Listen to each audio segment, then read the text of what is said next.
Mi nombre es Tomás Salinas.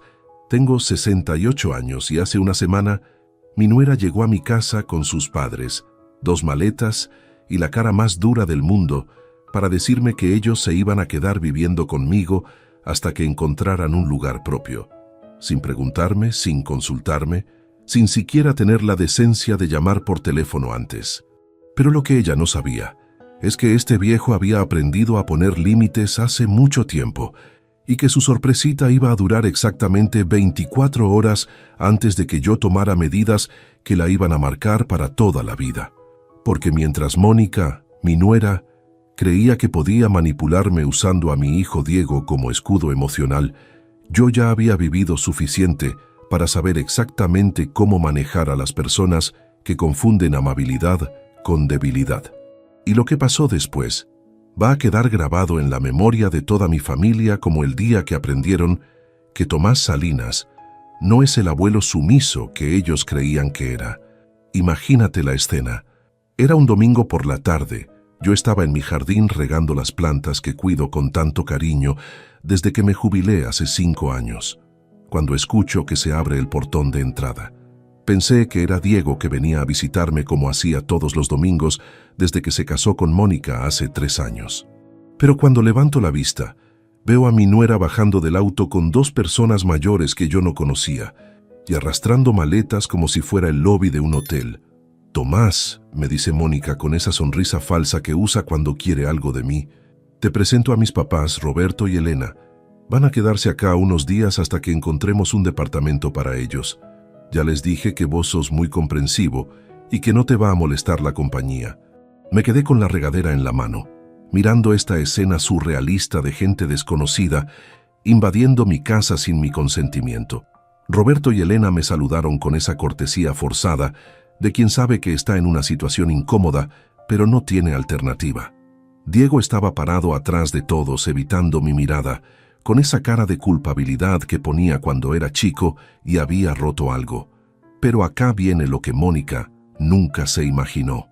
Yo había pasado por una situación similar hace 15 años con la familia de mi primera esposa, y había aprendido de la manera más dura que cuando uno no pone límites claros desde el principio, la gente se aprovecha hasta que ya no queda nada de tu tranquilidad ni de tu dignidad. Esta vez las cosas iban a ser diferentes. Escucha esta historia hasta el final, porque lo que hice esa misma noche va a dejarte sin palabras. Y cuéntame en los comentarios desde qué país me estás siguiendo, porque esta historia tiene que llegar a todos los que han tenido que lidiar con familiares que no respetan límites. Para que entiendas bien por qué reaccioné como reaccioné, tengo que contarte un poco sobre mi vida y sobre cómo llegué a ser el hombre que soy hoy. No siempre fui este señor de 68 años que vive solo en una casa de 3 dormitorios en un barrio tranquilo de las afueras. Durante 40 años fui Tomás Salinas, técnico especializado en aire acondicionado y refrigeración, un hombre que construyó su reputación arreglando sistemas de climatización en empresas, hospitales y edificios por toda la ciudad. Me casé por primera vez cuando tenía 25 años con Raquel, una mujer dulce que trabajaba como secretaria en una oficina del centro. Vivimos juntos durante 15 años muy felices hasta que ella murió en un accidente de tránsito que cambió mi vida para siempre. Raquel y yo nunca pudimos tener hijos, algo que nos dolió mucho, pero que aprendimos a aceptar enfocándonos en construir una vida plena juntos. Después de la muerte de Raquel, pasé 5 años viviendo solo, trabajando día y noche para no pensar en el vacío que había quedado en mi casa. Mis hermanos se preocupaban por mí, mis amigos trataban de presentarme mujeres, pero yo no tenía ganas de volver a enamorarme. Pensaba que mi oportunidad de tener una familia había terminado con Raquel. Todo cambió cuando conocí a Patricia en el hospital donde yo mantenía el sistema de aire acondicionado. Ella era enfermera, tenía 35 años y era madre soltera de Diego, que en esa época tenía 12 años. Patricia se había separado del padre de Diego cuando el niño tenía 8 años, porque el hombre era alcohólico y violento. Había criado a su hijo sola, trabajando turnos dobles para llegar a fin de mes. Me enamoré no solo de Patricia, sino también de la posibilidad de ser padre de Diego. El niño necesitaba una figura paterna. y yo necesitaba sentir que tenía una familia otra vez. Nos casamos cuando Diego tenía 14 años y yo lo adopté legalmente. Durante los siguientes 10 años fuimos una familia muy unida. Diego me decía papá, yo lo ayudaba con las tareas del colegio, íbamos juntos a ver fútbol los domingos. Patricia murió hace 8 años de cáncer de mama. Luchó durante 2 años, pero la enfermedad fue más fuerte. Diego ya tenía 24 años cuando murió su madre, estaba terminando sus estudios de ingeniería y empezando a construir su vida profesional. Yo pensé que íbamos a seguir siendo padre e hijo, como habíamos sido siempre, que la muerte de Patricia nos iba a unir más, porque éramos lo único que nos quedaba el uno al otro. Al principio así fue. Diego venía a casa frecuentemente, almorzábamos juntos los domingos, hablábamos por teléfono durante la semana, pero cuando conoció a Mónica hace 4 años, todo empezó a cambiar gradualmente. Mónica era psicóloga, trabajaba en un centro de salud mental y tenía opiniones muy firmes sobre todo, especialmente sobre las relaciones familiares. Desde el principio, Mónica mostró cierta resistencia hacia mí. No era hostilidad abierta, sino una actitud sutil de competencia, como si considerara que yo era un obstáculo en su relación con Diego. Cuando venían a visitarme, ella siempre encontraba excusas para irse temprano. Cuando yo los invitaba a almorzar, ella sugería que era mejor que nos encontráramos en un restaurante, porque mi casa era muy pequeña. Me di cuenta de que Mónica estaba intentando convencer a Diego de que era hora de que tomara distancia de mí, de que un hombre de su edad necesitaba independizarse completamente de las figuras paternas. Empezó a hablar de que yo era demasiado dependiente emocionalmente de Diego, que mi duelo por Patricia no había sido procesado correctamente, que necesitaba hacer mi vida sin usar a mi hijo como apoyo emocional. Nada de esto era cierto. Yo tenía una vida social activa, hobbies que disfrutaba, amigos con los que salía regularmente. No dependía emocionalmente de Diego más allá de lo que es normal entre un padre y un hijo que se quieren. Pero Mónica había estudiado psicología y usaba su conocimiento profesional para crear narrativas sobre mi comportamiento que sonaran convincentes. Poco a poco, las visitas de Diego se fueron espaciando. Primero dejó de venir todos los domingos, después cada 15 días, después una vez por mes. Cuando yo lo llamaba, siempre tenía algún compromiso con Mónica o con la familia de ella. Cuando yo sugería que vinieran a casa, siempre había alguna razón por la cual era mejor encontrarse en otro lugar. Se casaron hace 3 años en una ceremonia a la que yo fui invitado, pero donde me sentí como un extraño. La familia de Mónica era numerosa y ruidosa, y ocupó toda la atención durante la fiesta. Yo me senté en una mesa con algunos compañeros de trabajo de Diego que conocía superficialmente. Durante todo el evento, tuve la sensación de que estaba ahí por obligación, no porque mi presencia fuera realmente deseada. Después de la boda, las cosas empeoraron. Mónica convenció a Diego de que necesitaban establecer límites claros con las familias de ambos para poder construir su propia identidad como pareja. En la práctica, esto significó que yo pasé de ver a mi hijo una vez por mes a verlo 3 o 4 veces por año, siempre en encuentros breves y formales. Pero lo que más me dolió fue cuando Diego empezó a llamarme Tomás, en lugar de papá. Mónica le había explicado que usar términos familiares creaba confusión sobre su identidad adulta, que era más sano establecer una relación de adulto a adulto sin roles parentales definidos. Cuando le pregunté por qué había cambiado, me explicó que era parte de su proceso de crecimiento personal. Durante los últimos 3 años, me acostumbré a vivir con esta nueva realidad. Mantenía mi casa limpia y ordenada, con la esperanza de que Diego quisiera visitarme más seguido. Preparaba comidas especiales cuando sabía que venía. Trataba de mostrarme interesado en su trabajo y sus proyectos sin ser invasivo. Pero nada de lo que hacía parecía cambiar la dinámica que Mónica había establecido en nuestra relación. El año pasado, Diego me contó que él y Mónica estaban teniendo problemas económicos. Habían comprado un departamento que resultó ser más caro de mantener de lo que habían calculado, y además, Mónica había decidido abrir su propia consulta privada, lo que requería una inversión inicial importante. Me preguntó si podía prestarles dinero para superar esta etapa difícil. Por supuesto que les presté la plata. Era mi hijo, estaba pasando por un momento complicado y yo tenía ahorros suficientes para ayudarlo sin comprometer mi propia estabilidad económica.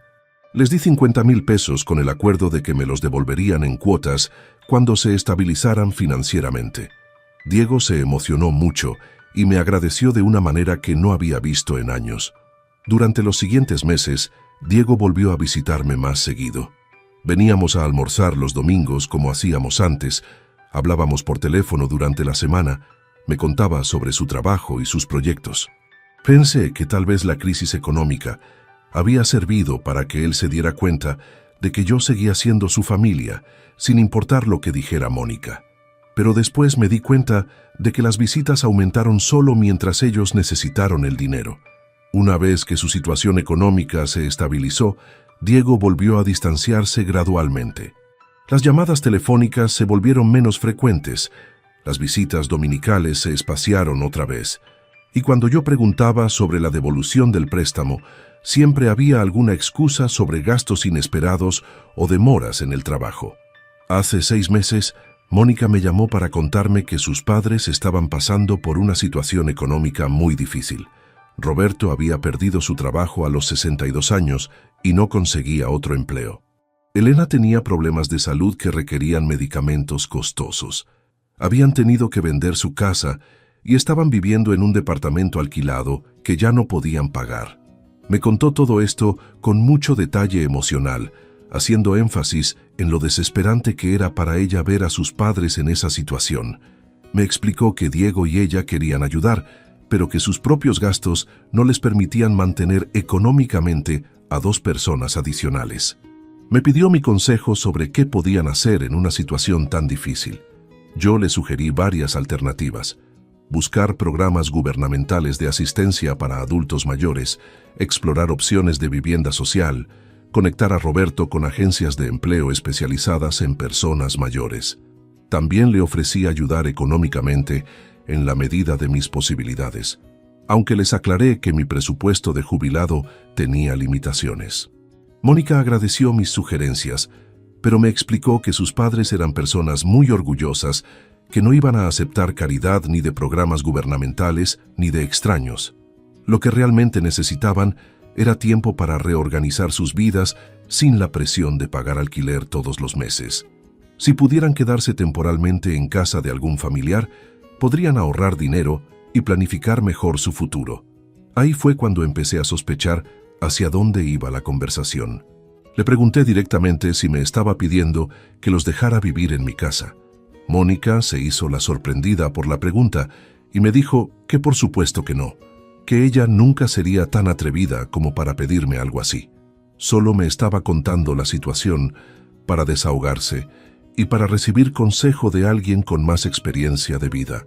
Pero durante las siguientes semanas empezó a hacer comentarios casuales sobre lo grande que era mi casa para una sola persona, sobre lo bien que me vendría tener compañía en mi edad, sobre lo útil que podría ser tener a Roberto cerca, porque él era muy hábil arreglando cosas del hogar. No eran pedidos directos, sino sugerencias sutiles que plantaban la idea sin comprometerla a una petición explícita. Un mes después, Diego me llamó para hablar sobre el tema. Me explicó que la situación de los padres de Mónica se había vuelto insostenible y que ellos estaban considerando mudarse a otra ciudad donde el costo de vida fuera más bajo. Esto pondría a Mónica en una situación emocional muy difícil porque se sentiría culpable por no poder ayudar a sus padres cuando más la necesitaban. Diego me pidió que considerara la posibilidad de dejar que Roberto y Elena se quedaran en mi casa durante algunos meses, solo hasta que pudieran estabilizarse económicamente. Me prometió que no sería una carga para mí, que ellos se harían cargo de todos sus gastos, que ayudarían con las tareas de la casa, que respetarían completamente mi rutina y mi privacidad. Le dije que necesitaba tiempo para pensarlo. Era una decisión importante que afectaría significativamente mi vida diaria. También le pregunté por qué no podían quedarse en el departamento de ellos temporalmente. Diego me explicó que su departamento era de un solo dormitorio y que sería imposible acomodar a 4 personas cómodamente. Después de una semana de reflexión, decidí que podía aceptar, pero con condiciones muy claras. Podían quedarse máximo 3 meses. Tenían que contribuir económicamente con los gastos de la casa. Tenían que respetar mis horarios y rutinas, y cualquier problema de convivencia resultaría en que se fueran inmediatamente. Diego aceptó todas mis condiciones y me agradeció enormemente por mi generosidad. Pero esa conversación nunca sucedió. Una semana después, cuando yo estaba preparando mentalmente cómo iba a plantear mis condiciones, Mónica apareció en mi casa con sus padres y las maletas, dando por hecho que yo había aceptado recibirlos sin haberse molestado en confirmar conmigo los detalles del arreglo. Cuando vi la escena del domingo por la tarde, me di cuenta inmediatamente de que toda la conversación previa había sido una manipulación. Mónica nunca había tenido intención de pedirme permiso formalmente ni de establecer condiciones claras. Había usado a Diego para que me ablandara emocionalmente, pero después había decidido proceder unilateralmente para evitar darme la oportunidad de poner límites. Roberto y Elena se veían incómodos con la situación, pero estaban demasiado desesperados como para cuestionar los métodos de su hija. Diego evitaba mi mirada porque sabía que lo que estaba pasando no era lo que habíamos discutido. Mónica, por su parte, actuaba como si todo fuera perfectamente normal y como si yo debiera estar agradecido por tener compañía en mi casa vacía. Bueno, les dije después de unos minutos de silencio incómodo, entiendo que están en una situación difícil y que necesitan ayuda. Pero esto no es lo que Diego y yo habíamos hablado. Necesitamos sentarnos a conversar sobre cómo va a funcionar esta convivencia antes de que se instalen. Mónica respondió con esa sonrisa condescendiente que usaba cuando creía que tenía la sartén por el mango. Tomás, no hay nada que discutir. Mis papás van a estar acá unos meses, van a ayudar con lo que puedan y todos vamos a llevarnos muy bien. No hace falta complicar las cosas con reglas y condiciones. Somos familia. Ahí fue cuando me di cuenta de que Mónica había interpretado mi amabilidad como debilidad. Creía que yo era el típico abuelo solitario que iba a estar feliz de tener gente en casa sin importar las circunstancias. Había calculado que yo no iba a tener el coraje de echar a 2 adultos mayores en situación vulnerable, especialmente delante de mi hijo. Se equivocó completamente. Yo había aprendido hace mucho tiempo que cuando alguien no respeta tus límites desde el principio, la situación solo empeora con el tiempo, y había decidido que no iba a volver a ser víctima de la manipulación familiar sin importar quién estuviera involucrado. Está bien, les dije con una calma que me sorprendió a mí mismo. Pueden quedarse esta noche porque ya es tarde y no es momento de buscar hotel. Pero mañana temprano necesitamos tener una conversación seria sobre cómo va a funcionar esto o van a tener que buscar otro lugar donde quedarse. Esa noche cenamos en un silencio tenso. Roberto y Elena trataban de hacer conversación sobre temas neutrales, pero la incomodidad se podía cortar con un cuchillo. Diego me ayudó a lavar los platos después de la cena y aprovechó para pedirme disculpas por la manera en que había manejado la situación Mónica. «Papá», me dijo usando por primera vez en años el término que había abandonado, «sé que esto no salió como lo habíamos planeado». Mónica estaba muy ansiosa por resolver la situación de sus padres y se adelantó a los eventos. Pero podemos hacer que funcione si todos ponemos voluntad. Le expliqué que el problema no era que quisiera ayudar a sus suegros, sino que no iba a tolerar que me impusieran decisiones sobre mi propia casa sin mi consentimiento. Si él quería que la situación funcionara, tenía que asegurarse de que su esposa entendiera que en mi casa se respetaban mis reglas, o no había trato. A la mañana siguiente, llamé a todos para una reunión familiar en el comedor. Les expliqué claramente cuáles eran mis condiciones para que Roberto y Elena pudieran quedarse. Contribución económica mensual para gastos de la casa, respeto absoluto por mi rutina y mi privacidad, ayuda con tareas domésticas según un cronograma establecido y duración máxima de 3 meses para encontrar una solución permanente. Roberto y Elena aceptaron inmediatamente todas las condiciones y me agradecieron por darles la oportunidad de estabilizarse. Pero Mónica puso una cara de indignación que no podía disimular. «Tomás», me dijo, «me parece un poco excesivo tanto formalismo. Estamos hablando de familia, no de un contrato comercial». Le respondí que precisamente porque éramos familia, era importante establecer reglas claras para evitar malentendidos y resentimientos. También le dije que si ella no estaba de acuerdo con las condiciones, podían buscar otra alternativa para sus padres. Mi casa, mis reglas. Mónica se dio cuenta de que no tenía muchas opciones y aceptó las condiciones de mala gana. Pasamos el resto de la mañana organizando los espacios, estableciendo horarios para el baño, distribuyendo responsabilidades domésticas. Roberto y Elena parecían aliviados de tener un marco claro para la convivencia. Diego se veía más relajado al ver que habíamos llegado a un acuerdo. Los primeros días funcionaron relativamente bien. Roberto era un hombre callado y respetuoso, que se levantaba temprano, leía el diario en el patio y me ayudaba con tareas menores de mantenimiento de la casa. Elena era una mujer agradable que cocinaba muy bien y mantenía impecable la cocina después de cada comida. Ambos respetaban mis horarios y mi espacio personal, pero Mónica empezó a mostrar su verdadera personalidad después de la primera semana. Llegaba a mi casa sin avisar a cualquier hora del día. Usaba la cocina para preparar comidas que después se llevaba a su departamento. Dejaba sus cosas personales desparramadas por toda la casa, como si fuera la dueña del lugar.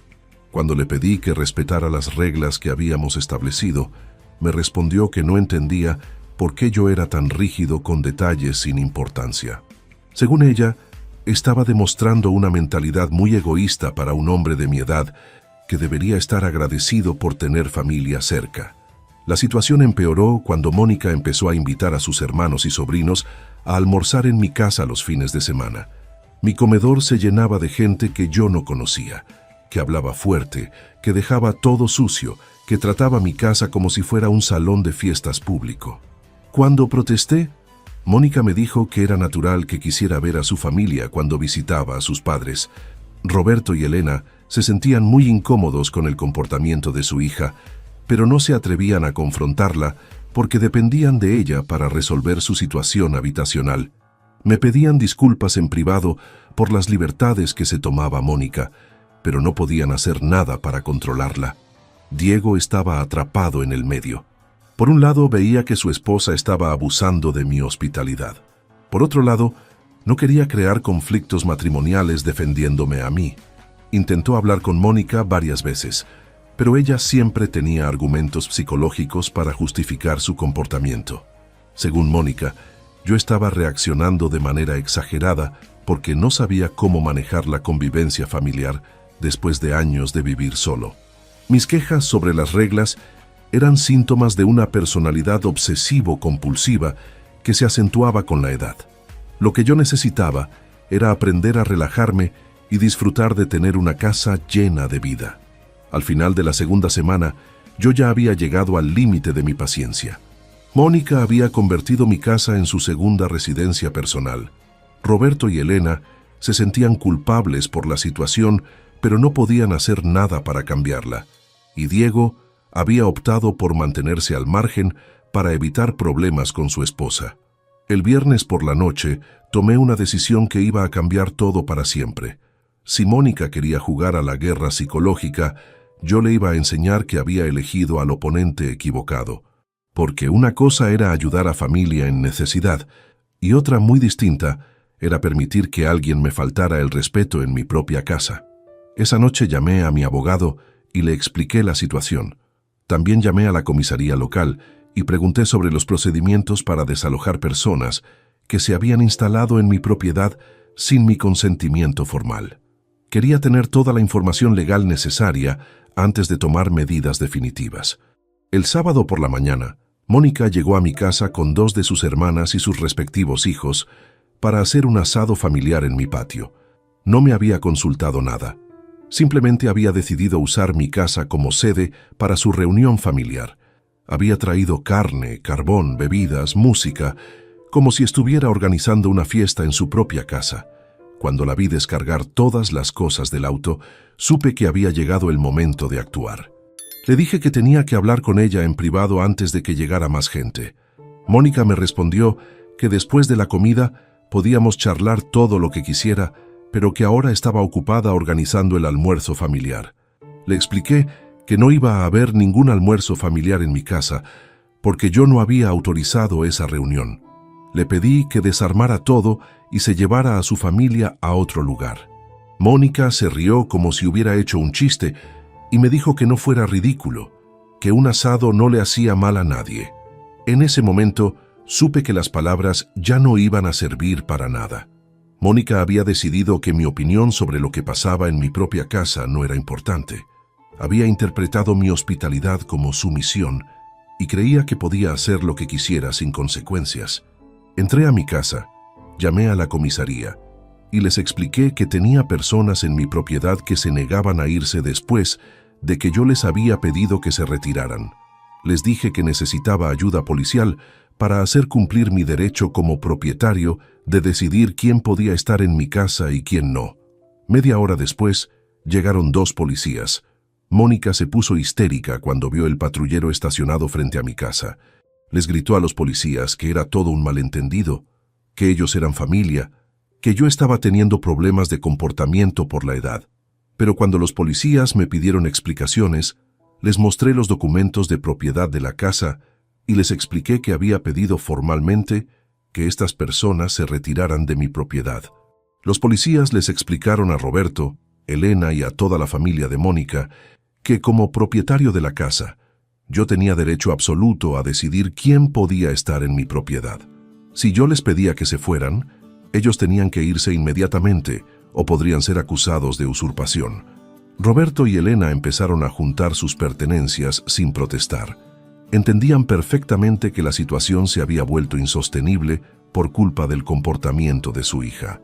Me pidieron disculpas por todos los inconvenientes y me agradecieron por haberlos ayudado durante las semanas que estuvieron en mi casa. Mónica, por su parte, empezó a gritar que yo estaba loco, que era un viejo amargado, que Diego se iba a enterar de lo cruel que había sido con su familia. Los policías le pidieron que controlara su tono de voz y que respetara el derecho del propietario a decidir sobre su propiedad. Diego llegó en el medio de todo este caos. Cuando vio a los policías y a su familia juntando sus cosas, no sabía si estar furioso conmigo o avergonzado por el comportamiento de su esposa. Me preguntó cómo había llegado la situación a este extremo y por qué no había tratado de resolverlo de otra manera. Le expliqué que había intentado resolver las cosas de manera civilizada durante 2 semanas, pero que su esposa había decidido ignorar todas las reglas que habíamos establecido. Cuando alguien no respeta tu casa, no respeta tus límites y no respeta tu dignidad, no queda otra alternativa que tomar medidas firmes. Diego trató de convencerme de que diera una segunda oportunidad, que las cosas podían cambiar si todos poníamos más voluntad. Pero yo ya había tomado mi decisión. Le dije que las puertas de mi casa siempre iban a estar abiertas para él, pero que Mónica había demostrado que no sabía comportarse como invitada y que por lo tanto ya no era bienvenida en mi hogar. Esa tarde, después de que todos se fueran, me quedé solo en mi casa sintiendo una mezcla de alivio y tristeza. Alivio porque había recuperado mi tranquilidad y mi espacio personal. Tristeza porque sabía que mi relación con Diego iba a quedar dañada, al menos temporalmente por lo que había pasado. Pero también sentía orgullo por haber defendido mi dignidad. Durante años había tolerado el comportamiento manipulativo de Mónica porque no quería crear problemas en la vida de mi hijo. Pero había llegado a un punto donde tolerar la falta de respeto se había vuelto más costoso que enfrentar las consecuencias de poner límites claros. Esa noche, Diego me llamó para hablar sobre lo que había pasado. Me dijo que entendía mi frustración, pero que creía que había reaccionado de manera exagerada.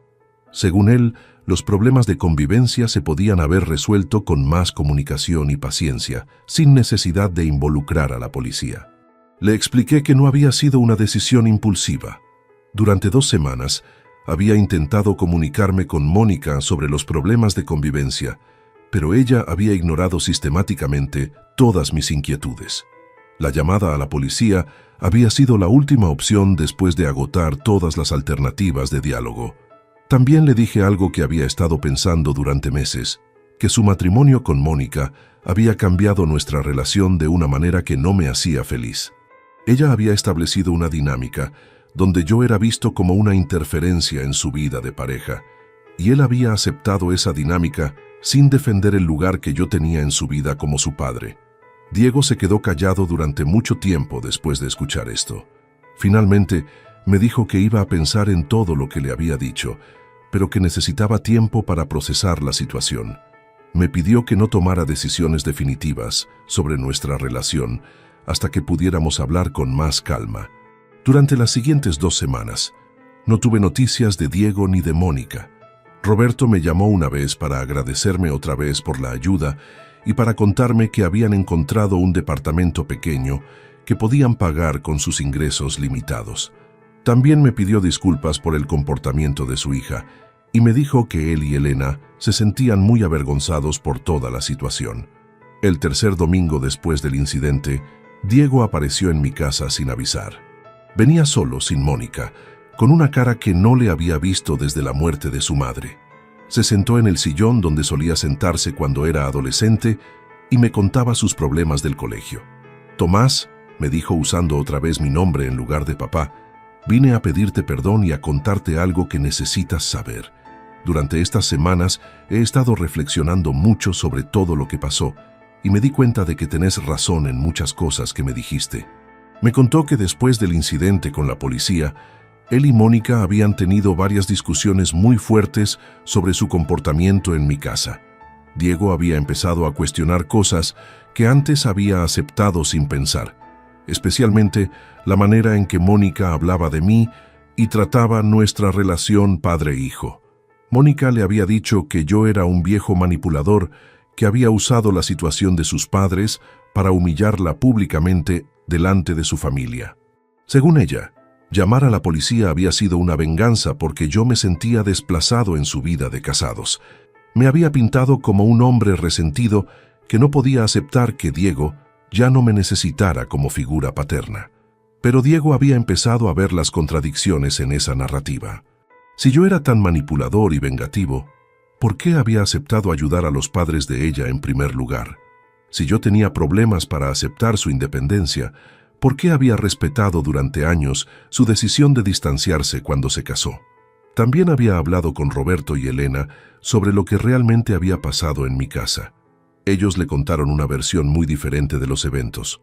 Le explicaron que yo había sido extremadamente generoso y paciente, que había establecido reglas razonables para la convivencia y que había sido Mónica quien había violado sistemáticamente todos los acuerdos. Diego me pidió que le contara mi versión completa de lo que había pasado, sin omitir ningún detalle. Quería entender exactamente cómo habían escalado las cosas hasta llegar al punto de tener que llamar a la policía.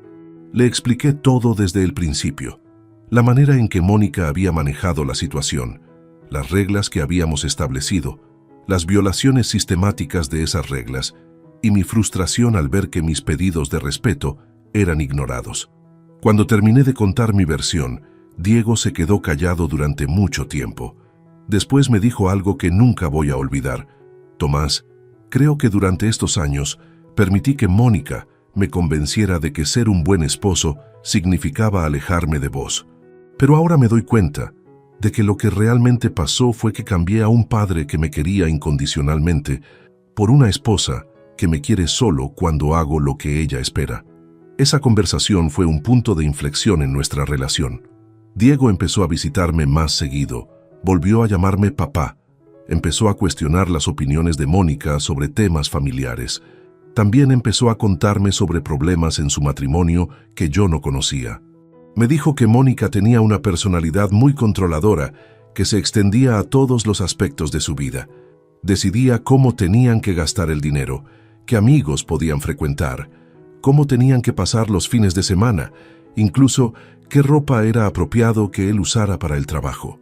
Diego había aceptado todo esto creyendo que era normal en una relación de pareja, pero ahora empezaba a entender que era una forma de manipulación.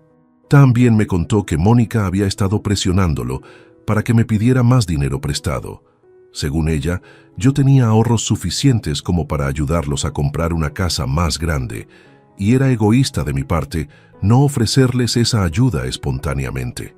Había desarrollado una narrativa donde yo tenía la obligación moral de financiar sus proyectos de vida, porque ellos eran mi única familia. Diego había resistido estas presiones, porque algo le decía que no estaba bien pedir más dinero después de que yo ya los había ayudado tanto. Pero Mónica seguía insistiendo en que un padre que realmente quisiera a su hijo haría cualquier sacrificio para asegurar su felicidad y su éxito económico.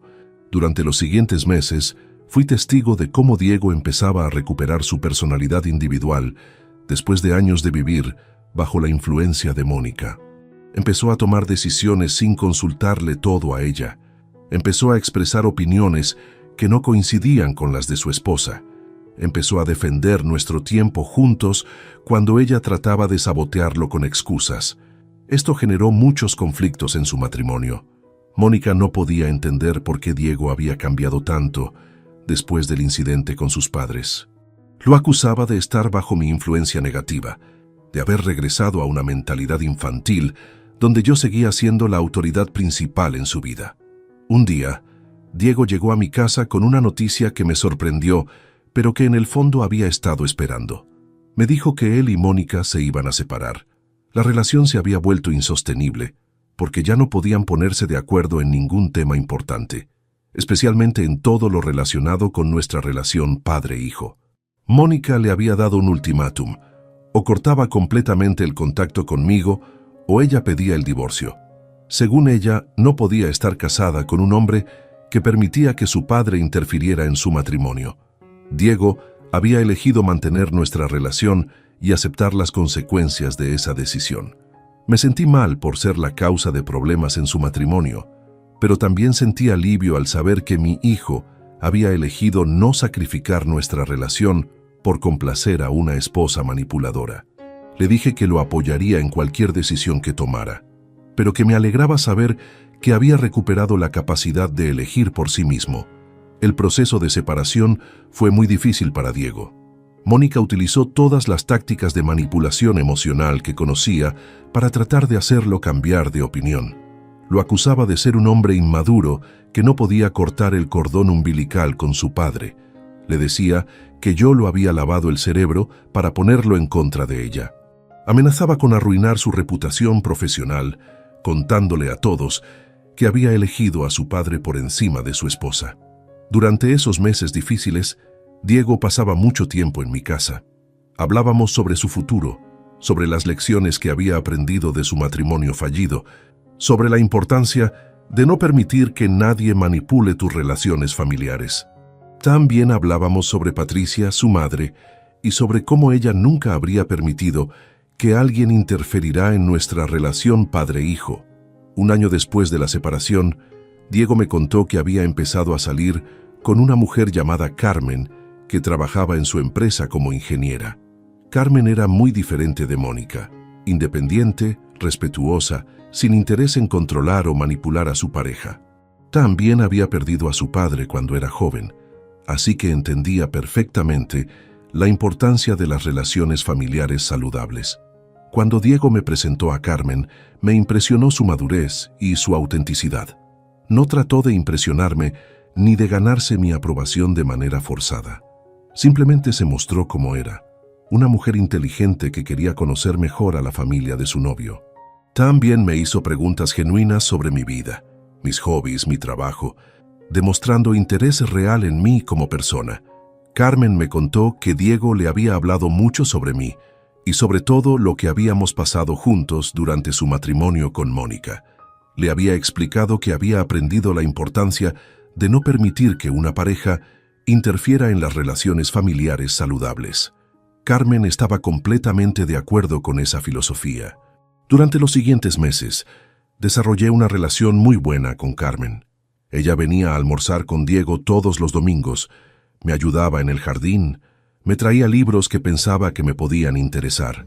Pero lo más importante era que respetaba completamente mi relación con Diego sin tratar de competir por su atención o lealtad.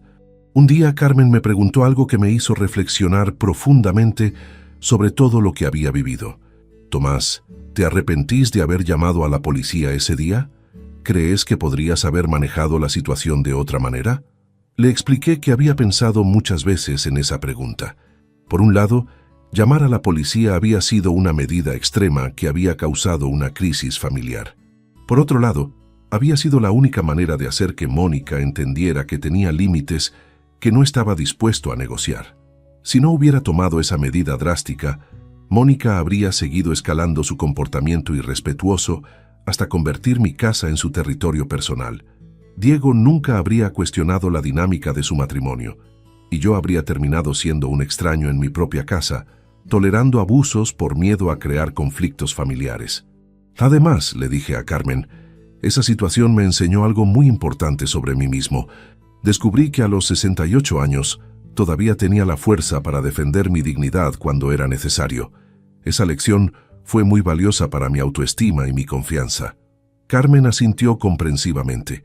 «Creo que hiciste lo correcto», me dijo. «A veces hay que tomar medidas fuertes para que la gente entienda que uno habla en serio». Y lo que pasó después demostró que Diego necesitaba esa situación para darse cuenta de cosas importantes sobre su matrimonio. Hace 6 meses, Diego y Carmen se comprometieron. Él me pidió mi bendición antes de proponerle matrimonio, y yo se la di con mucha alegría. Carmen había demostrado durante 2 años que entendía la importancia de las relaciones familiares saludables y que no tenía intención de interferir en nuestra relación padre-hijo. Ahora estamos planeando la boda para el año que viene. Carmen quiere que la ceremonia sea en el jardín de mi casa, el mismo lugar donde hace 3 años tuve que llamar a la policía para defender mi dignidad. Me parece muy simbólico que ese espacio que fue escenario de un conflicto familiar se convierta en el lugar donde celebremos el comienzo de una nueva etapa para nuestra familia. Durante estos 3 años que han pasado desde el incidente con Mónica, he aprendido muchas lecciones importantes sobre las relaciones familiares y los límites personales. La más importante es que la amabilidad y la generosidad no deben confundirse con la sumisión. Uno puede ser una persona buena y cariñosa sin permitir que otros abusen de su bondad. También aprendí que poner límites claros desde el principio es mucho más fácil que tratar de establecerlos después de que alguien ya se acostumbró a irrespetarte. Si hubiera sido más firme con Mónica desde los primeros momentos de su relación con Diego, tal vez habríamos evitado años de conflictos y manipulación. Otra lección importante fue entender que a veces hay que arriesgarse a perder una relación para salvarla. Cuando llamé a la policía, sabía que podía perder para siempre mi relación con Diego, pero también sabía que si no tomaba esa medida, iba a perder mi dignidad y mi respeto propio, lo cual habría sido mucho peor. El año pasado, empecé a dar charlas en centros comunitarios para adultos mayores sobre la importancia de establecer límites familiares. Muchas personas de mi edad pasan por situaciones similares. Hijos o nueras que abusan de su hospitalidad. Familias que los ven como recursos ilimitados para resolver problemas económicos. Parientes que no respetan su espacio personal o su autonomía. Durante estas charlas siempre cuento mi historia como ejemplo de que nunca es demasiado tarde para defender tu dignidad. Muchos adultos mayores creen que por su edad tienen que aguantar cualquier trato de parte de sus familias, pero eso no es verdad.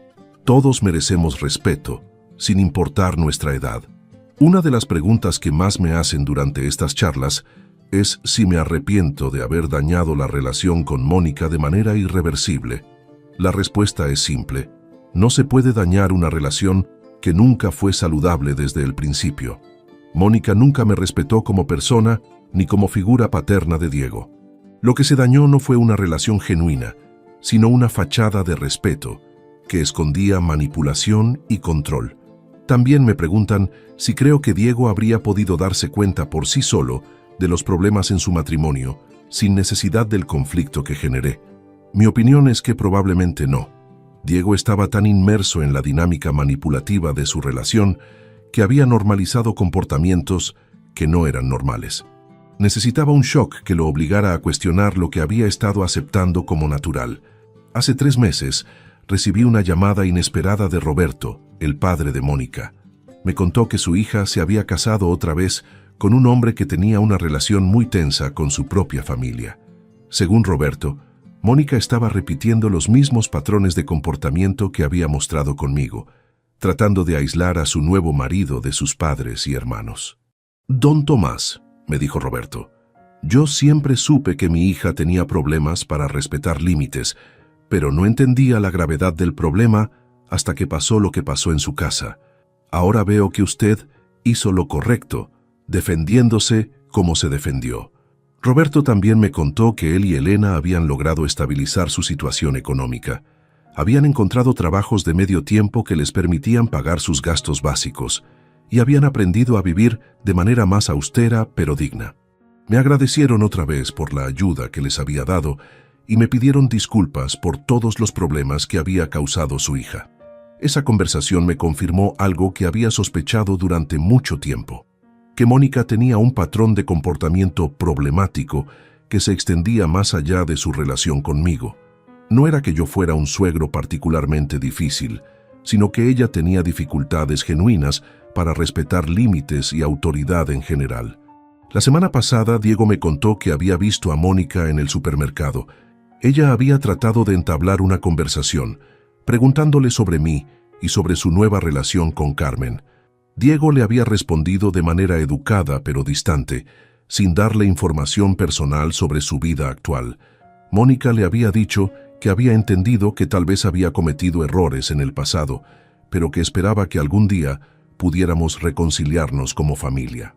Diego le había explicado que esa decisión no dependía de él sino de mí, y que después de todo lo que había pasado, era poco probable que yo estuviera interesado en reconstruir una relación con ella.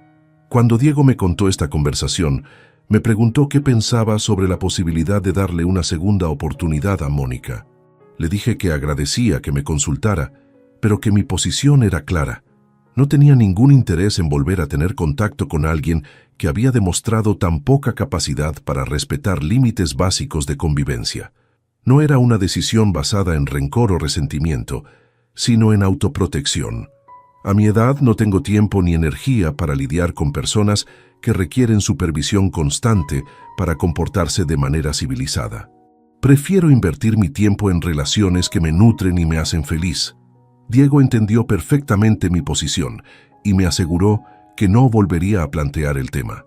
También me dijo que había aprendido a valorar la tranquilidad que había ganado al alejarse de las dinámicas tóxicas de su matrimonio anterior. Su relación con Carmen era mucho más simple y saludable porque se basaba en respeto mutuo y comunicación honesta. Ahora, 3 años después de aquel domingo cuando Mónica apareció en mi casa con sus padres y sus maletas, puedo decir que tomé la decisión correcta al defender mis límites de manera firme. Perdí una relación que nunca fue genuina, pero gané algo mucho más valioso: el respeto de mi hijo y la tranquilidad de vivir sin tolerancia a abuso. Mi casa volvió a ser mi refugio, mi espacio de paz, donde puedo disfrutar mi jubilación sin tener que caminar en puntas de pie para evitar conflictos. Mi relación con Diego es más fuerte que nunca, porque está basada en respeto mutuo, no en manipulación emocional. Y próximamente voy a tener una nuera que entiende la importancia de mantener relaciones familiares saludables. Si estás escuchando esta historia y te identificas con alguna parte de ella, quiero que sepas que nunca es demasiado tarde para defender tu dignidad. No importa si las personas que te faltan el respeto son familia. No importa si has tolerado su comportamiento durante años. No importa si te dicen que eres egoísta por poner límites. Tu casa es tu territorio, tu espacio sagrado donde tenés derecho absoluto a decidir quién puede estar y quién no. No tenés que justificar esas decisiones ante nadie y no tenés que tolerar comportamientos que te hagan sentir incómodo en tu propia casa. Las personas que realmente te respetan van a entender y aceptar tus límites sin cuestionarlos. Las personas que se enojan cuando pones límites son exactamente las personas de las cuales necesitas protegerte. El respeto no es algo que se negocia, es algo que se exige y se defiende. Cuéntame en los comentarios si alguna vez tuviste que tomar medidas drásticas para defender tu espacio personal o tu dignidad. Cuéntame si reconoces patrones de manipulación familiar en tu propia vida. Y sobre todo, cuéntame desde qué país me estás escuchando, porque quiero saber que este mensaje de empoderamiento está llegando a todos los rincones del mundo, porque al final del día, lo que aprendí es que la verdadera familia es la que te respeta, te apoya y te valora por quien sos. Cualquier relación que se base en manipulación, control o falta de respeto no es familia, es una carga emocional que no tenés obligación de soportar. Y esa lección, créeme, vale más que mantener la paz a cualquier precio.